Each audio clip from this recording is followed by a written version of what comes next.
स्वागत है आपका आज हमारे इस नए वीडियो में। आज हम सीखेंगे किसी भी संख्या का घनमूल कैसे निकालें। किसी भी पूर्ण संख्या घनमूल ही होनी चाहिए, तभी उसका घनमूल निकलेगा, नहीं तो पॉइंट में निकलेगा। और पॉइंट में निकालना दूसरा मेथड होता है, और जो डायरेक्ट संख्या घनमूल है उसका ये मेथड है।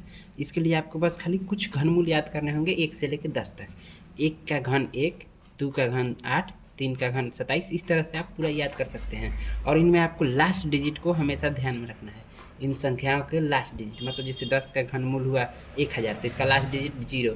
तो ये आपको ध्यान में रखना है कि किसका लास्ट डिजिट क्या होता है। जैसे 1 का 1, 2 का लास्ट डिजिट 8, 3 का लास्ट डिजिट 7, 4 का लास्ट डिजिट 4, 5 का 5, 6 का 6, 7 का 3, 8 का 2, 9 का 9, 10 का 0, 11 का 1, 12 का 8। इस तरह से मतलब आपको याद रखना है कि किसके लास्ट में घन करने पर कौन सी संख्या आती है।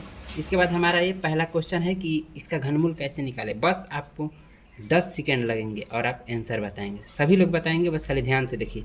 इसके लिए हमें क्वेश्चन का लास्ट अंक देखना है। लास्ट में 4 है। अब हम इसको खोजेंगे कि किस संख्या का घनमूल करें कि उसके लास्ट में 4 है। तो हमें यहाँ पे मिल गया कि 4 का अगर हम घनमूल निकालते हैं तो उसके लास्ट में 4 आता है। तो इस वाली संख्या को यहाँ पे हम लिख देंगे 4, यानी 4 का घनमूल करेंगे तो 4 ही आएगा। उसके बाद बची 2 संख्याएँ, उन्हें हम बिल्कुल नहीं देखेंगे, उनको हम भूल जाएंगे कि वो है ही नहीं। बच गया हमारा 13। 13 देखेंगे कि 13 इन संख्याओं में किन के बीच आता है। तो आप देख सकते हैं 8 और 27, 8 और 27 के बीच में ही 13 आता है। 8 और 27 के बीच में ही 13 आता है। तो यहाँ पर क्या लिख देंगे, यहाँ पे ई किसके संख्या के बीच में आता है, तो 2 के क्यूब और 3 के क्यूब के बीच में ये नंबर आता है। यानी 2 का क्यूब करेंगे तो 8, 3 का क्यूब करेंगे तो 27, और इन्हीं दोनों के बीच में 13 आता है। तो बस कुछ नहीं करना है, यहाँ से छोटी वाली संख्या को उठा लेना है 2, और यहाँ से जो संख्या लिए हैं उसे 4, और यहीं आपका क्या हो जाएगा आंसर। यानी 24 का घन करेंगे तो 13, 8, 2, 4 आएगा। उसके बाद अगला क्वेश्चन। इस क्वेश्चन में लास्ट में 9 है। बस देखेंगे किसके लास्ट में यहाँ पे 9 है। तो यहाँ पे आप देख सकते हैं कि ये इस वाले यानी 9 के क्यूब के लास्ट में 9 है। यहाँ पे लिख देंगे 9। 2 संख्याओं को भूल जाएंगे, 5 9 यहाँ से लेंगे। उसके बाद देखेंगे कि 5 9 किन 2 संख्याओं के घन के बीच में आता है। तो 5 9 यानी 59। 27 और 64 के बीच में ही क्या आता है, 59। 59 इन्हीं दोनों के बीच में आता है, यानी 3 का क्यूब, यानी 3 का क्यूब और 4 के क्यूब के बीच में ही 59 आता है। तो यहाँ से छोटी संख्या लेंगे 3, और यहाँ से 9, और ये हमारा क्या हो जाएगा 59। यानी 39 का क्यूब करेंगे तो ये हमारा आंसर होगा। आप करके चेक भी कर सकते हैं। इस तरह से अब अगला क्वेश्चन है, देख सकते हैं ये वाला क्वेश्चन है। लास्ट में 5 है। इसमें देखेंगे किसके लास्ट में 5 होता है, तो 5 के क्यूब के ही लास्ट में 5 है। तो यहाँ से उठा लेंगे 5, ये वाला 5 जिसके क्यूब के लास्ट में वो हो 5। 2 संख्याओं को देखना नहीं है। 166 किसके बीच में आता है, आपको देखना है कि 166 किसके बीच में आता है।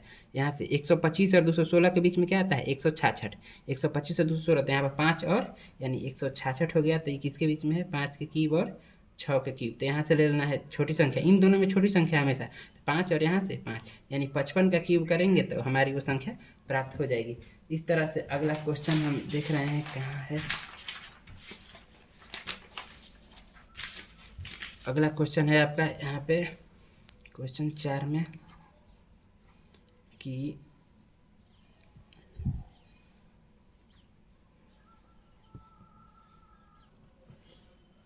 अगला क्वेश्चन आपको है कि 1 1 9 1 0 1 6। बड़ा लग रहा होगा लेकिन बनेगा एकदम आसान। 1 1 9 1 0 1 6। इसमें कुछ नहीं करना है, आपको लास्ट डिजिट देखना है। यहाँ पर 6 है, 6 इसमें आप खोजिए कहाँ पे 6 है लास्ट में। तो हम जानते हैं कि 6 के ही लास्ट में 6 आता है। तो इस वाला संख्या को यहाँ पे लिख लेंगे 6। 2 संख्याओं को गायब कर देंगे, 1 1 9 1 हमारा यानी बच गया है 4 संख्या। अब देखेंगे 1191 किसके बीच में आता है, तो 1000 और 1331 के बीच में हमारा क्या आता है, 1191। इन दोनों संख्याओं के बीच में ही आता है 1191। तो इनमें से यानी कि 10 का क्यूब और 11 के क्यूब के बीच में ये वाला पूरा संख्या आ जाएगा। यहाँ से ले लेना है 10, और यहाँ से 6। ये हमारा क्या हो गया आंसर, यानी 106 का क्यूब करेंगे तो ये हमें आंसर प्राप्त होगा। इस प्रकार से अगला क्वेश्चन हम देख लेते हैं कि यहाँ पे घन होगा 1 5 2 0 8 7 5। देखने में सिर्फ बड़ा लग रहा है कि इतने बड़े का घनमूल कैसे निकालेंगे, लेकिन बस कहिए रहे हैं 10 सेकेंड। 5 है तो 5 देखिए किसके लास्ट में 5 है, तो 5 के ही लास्ट में 5 है। 2 संख्याओं को गायब कर देना है, 1 5 2 0। ये देखना है कि 1520 किसके बीच में मिलता है, तो 1331 और 1728 के बीच में 1500 आराम से मिल जाएगा, 1520। तो यहाँ से 11 का क्यूब और 12 का क्यूब, यहाँ से छोटी संख्या 11 और यहाँ से 5, यानी 115 का ही क्यूब करने पर वो आता है। अगला क्वेश्चन है आपका कि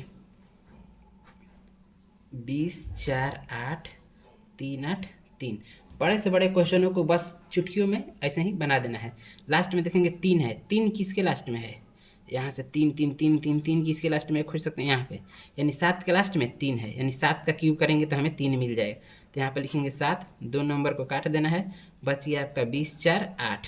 20, 4, 8 यानी 2048 किसके बीच में आता है, तो 1700 और 13 का स्क्वायर, यानी 12 और 13 के बीच में ये आराम से आ जाएगा। तो यहाँ पर लिख लेना है 12 का क्यूब और 13 के क्यूब के बीच में ये वाला नंबर मिलेगा। यहाँ पर लिख लेना है छोटी संख्या 12 और 7 ला के चिपका देना है। अब बस यहीं आपका क्या हो जाएगा, आंसर।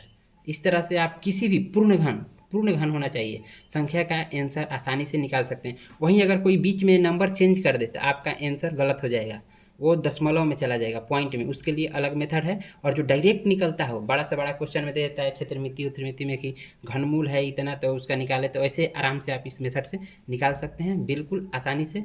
वीडियो पसंद आया तो लाइक करें, शेयर करें और थोड़ा सा सब्सक्राइब भी कर लें, और पसंद ना आए तो डिसलाइक भी करें।